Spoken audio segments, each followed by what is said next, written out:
Hello students, welcome to Sagar Sharma classes. आज हम आपके लिए लेके आए हैं एक बहुत इम्पोर्टेंट टॉपिक, ओलिगोपॉली, इसके फीचर्स एंड मॉडल्स। तो ओलिगोपॉली, जैसा कि आप जानते हो, ये एक मार्केट की फर्म होती है जिसमें आपकी बहुत सारी फर्म होती हैं। उनमें से ये एक है, जैसे कि monopoly, monopolistic, oligopoly and perfect competition. तो ये ओलिगोपॉली एक उसी का टाइप है। तो ये बहुत इंपॉर्टेंट है क्योंकि इसमें से एग्ज़ाम में एक दो क्वेश्चन ज़रूर पूछा जाता है। तो चलिए आज की हम इस वीडियो को स्टार्ट करेंगे। तो सबसे पहले जानते हैं ओलिगोपॉली क्या होता है। जैसा कि आप सब जानते हैं, ओलिगोपॉली आपका ग्रीक ओलिगोज वर्ड से आया है, जिसका मीनिंग होता है ओलिगोज का लिटिल और स्मॉल, एंड जो आपका पोलिन वर्ड है उसका मीनिंग है सेल। तो अब इसको अगर आप कंबाइन कर दोगे तो ये आपका, अगर प्लूरल में आप यूज करोगे तो an oligopoly is a market where market और industry is dominated by a small group of large sellers. जहाँ पर मार्केट में कुछ स्मॉल ग्रुप होता है लार्ज सेलर्स का, उन्हीं के द्वारा पूरे मार्केट को डोमिनेट किया जाता है, वो ओलिगोपॉली के अंदर आता है। Price and output of oligopoly are interdependent. Price और आउटपुट यहाँ पर ओलिगोपॉली में इंटरडिपेंडेंट होता है। अगर एग्जांपल देखें हम ओलिगोपॉली फर्म्स के, तो जो आपकी बिग फोर अकाउंटिंग फर्म है, डेकॉइट, केपीएमजी, पीडब्ल्यूसी एंड आपका अर्नेस्ट एंड यंग, तो ये आपका मोस्ट इंपोर्टेंट एग्जाम्पल है big four accounting firm oligopoly का। अब हम बात करेंगे ओलिगोपॉली के फीचर्स की। क्या ओलिगोपॉली की जो फर्म होती हैं उनमें क्या क्या फीचर्स आपको दिखाई देंगे। पहली बात तो मार्केट में आपके फ्यू सेलर्स होते हैं। नंबर 2, आपका होमोजीनियस एंड डिस्टिंक्टिव प्रोडक्ट्स होंगे। होमोजीनियस एंड डिस्टिंक्टिव, होमोजीनियस मतलब एक जैसे ही प्रोडक्ट होंगे, लेकिन वो भी आपके अलग अलग जैसे होंगे। डिस्टिंक्टिव, उनकी आपकी जो क्वालिटी है वो डिस्टिंक्ट करेगी। अगर हम थर्ड फीचर देखें, रेस्ट्रिक्शन और एंट्री एंड एग्जिट। मार्केट में कोई नई फर्म इतनी ईजिली यहाँ पर एंट्री नहीं कर सकती है, यहाँ पर बहुत ज़्यादा रेस्ट्रिक्शन होती है फर्म को एंट्री करने के लिए। सेलिंग कॉस्ट भी यहाँ पर होती हैं कुछ। प्राइस रिजिडिटी होता है। अभी हम ये फीचर आपको डिटेल में बताएंगे, अभी आप केवल पॉइंट समझ लीजिए कि ये क्या है। किंग डिमांड कर्व इसका एक फीचर है। इम्परफेक्ट नॉलेज है मार्केट की। हाई क्रॉस इलास्टिसिटीज होती है। इंटरडिपेंडेंस होती है यहाँ पे फर्म को। लैक ऑफ सर्टेनिटी है, लैक ऑफ यूनिफॉर्मिटी है, और कांस्टेंट स्ट्रगल होता है यहाँ पर मार्केट में फर्म्स का। अब इनको हम डिटेल में जानेंगे एक एक करके क्या क्या फीचर है। सबसे ज़्यादा आपका फ्यू सेलर्स। ओलिगोपॉली मार्केट में आपके फ्यू सेलर्स होते हैं। ये अगर हम कंपेयर करें इसको मोनोपोलिस्टिक कंपटीशन से। Second one is homogeneous and distinctive products. Homogeneous product like steel, distinctive products like passenger cars. तो आप देख सकते हो। Restrictions on entry and exit. Restrictions are faced on both entry और एग्जिट। कोई अगर यहाँ पर फर्म एंट्री हो गई है तो वो इतनी ईजिली वहाँ से एग्जिट भी नहीं कर सकती है, तो यहाँ पे दोनों पर एंट्री है आपका। सेलिंग कॉस्ट की बात करें तो firms attract consumers by incurring heavy advertisement expenditure and burden ultimately shift on consumers by charging higher prices. तो यहाँ पर आपको पता है कि ओलिगोपॉली की जो फर्म है वो हायर एडवर्टाइजमेंट एक्सपेंसेस करती हैं, तो जो उसका सीधा बर्डन है वो आपकी सेलिंग प्राइस पर हमें दिखाई देता है। तो वो आपका एक तरह से जो लास्ट इसका आपका होता है अल्टीमेट कंज्यूमर पर ये इसका बर्डन पड़ता है। नेक्स्ट आपका जो फीचर है interdependence. Interdependence about fixing prices and determining output. ये एक दूसरे पे आपकी इंटरडिपेंडेंट होती हैं जो भी ओलिगोपॉली की फर्म है, in fixing prices and determining output. Lack of certainty होता है यहाँ पर, कोई भी निश्चितता नहीं है। Firms face conflict of interest in two important motives, either remain independent in taking decisions और earn maximum profit। यहाँ पर फर्म के पास दो तरह के ऐसे इंपॉर्टेंट मोटिव हैं जिससे वो कॉन्फ्लिक्ट फेस कर सकती हैं। एक है कि वो या तो इंडिपेंडेंट रहें या फिर वो मैक्सिमम प्रॉफिट को अर्न करें। Lack of uniformity. Lack of uniformity मतलब एक जैसा नहीं रहता है यहाँ पे। There is a lack of uniformity in size of different oligopolies in the market. Constant struggle होती है यहाँ पर फर्म की। There is constant competition among rivals. यहाँ पर जैसा कि आपको पता है यहाँ पर बहुत कम कंपनियाँ होती हैं, तो उन्हीं में आपकी वो मार्केट में अपना होड़ मची रहती है कि कौन आगे जाएगा, तो यहाँ कांस्टेंट स्ट्रगल चलती रहती है। अब हम नेक्स्ट कैरेक्टरिस्टिक्स की बात करें, प्राइस रिजिडिटी। प्राइस रिजिडिटी मतलब ये है कि प्राइस इतनी जल्दी चेंज नहीं होते हैं। तो firm do not change prices due to fear of price war. Price war हो जाता है, उस वजह से हम फर्म्स यहाँ पर इतनी ईजिली प्राइस चेंज नहीं करती हैं। यहाँ पर एक कंडीशन होती है किंग डिमांड कर्व की, ये पॉल स्वीजी ने दिया था। There is a kinked demand curve which is difficult to determinate यहाँ पर किंग डिमांड कर्व को ईजिली नहीं है। इसके लिए हम अलग से वीडियो बनाएंगे। किंग डिमांड कर्व एक बड़ा टॉपिक है, तो इसको हमने उसमें कंसीडर नहीं किया है। इसमें आप समझ लीजिए किंग डिमांड कर्व आपका पॉल स्वीजी ने दिया था, जो कि ओलिगोपॉली में पाया जाता है। ये आपका बहुत डिफिकल्ट होता है इसको डिटर्मिनेट करना। इम्परफेक्ट नॉलेज है यहाँ पर, मार्केट की इम्परफेक्ट नॉलेज रहती है। हाई क्रॉस इलास्टिसिटी रहती है यहाँ पे। It is because of substitute available, क्योंकि मार्केट में सब्सिट्यूट यहाँ पर अवेलेबल रहता है, उस वजह से जो आपकी प्रोडक्ट है उसकी क्रॉस इलास्टिसिटी पाई जाती है। अब जो हमारा मेन मॉडल है, इस मेन टॉपिक है एक तरह से इस वीडियो को बनाने का, मॉडल्स ऑफ ओलिगोपॉली।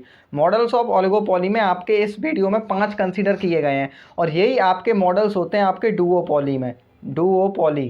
तो यही आपके सेम मॉडल उसी में पाए जाते हैं डुओपॉली में। तो आज से हम स्टार्ट करेंगे कॉर्डनॉट model.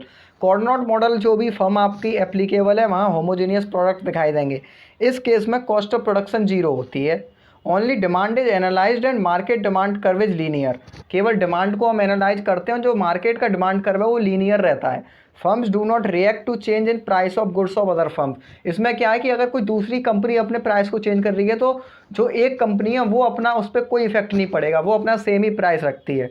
Firms decide output independently. यहाँ पर वो उसके ऊपर यहाँ पर डिपेंडेंट नहीं है दूसरी फर्म के ऊपर कि अपने आउटपुट को उसके बेसिस पर डिटरमाइन करेगी, ये यहाँ पर इंडिपेंडेंट रहती है। देयर इज़ नो इंटरडिपेंडेंस, ये वही सेम पॉइंट है। फॉर्मूला फॉर टोटल आउटपुट अगर हम निकालना चाहें तो n/n+1 से निकाल सकते हैं। अगर मान लीजिए एग्जांपल दिया हुआ 10 प्रोड्यूसर्स हैं तो टोटल आउटपुट आपका 10/11, which means each firm will produce 1/11 output. तो यहाँ पर ये मार्केट शेयर बता दिया कि ईच फर्म यहाँ पे 1/11 आउटपुट प्रोड्यूस करेगी।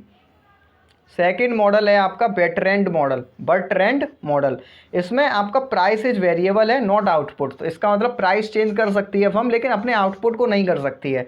Firms do not depend on other firms by setting price, which means they are independent just like Cournot model.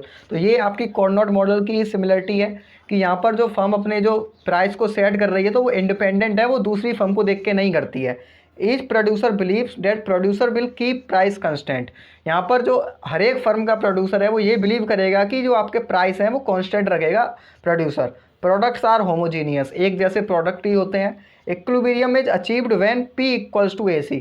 जब आपका प्राइस एवरेज कॉस्ट के बराबर हो जाता है तो वहाँ पर इक्विलिब्रियम आपका आता है।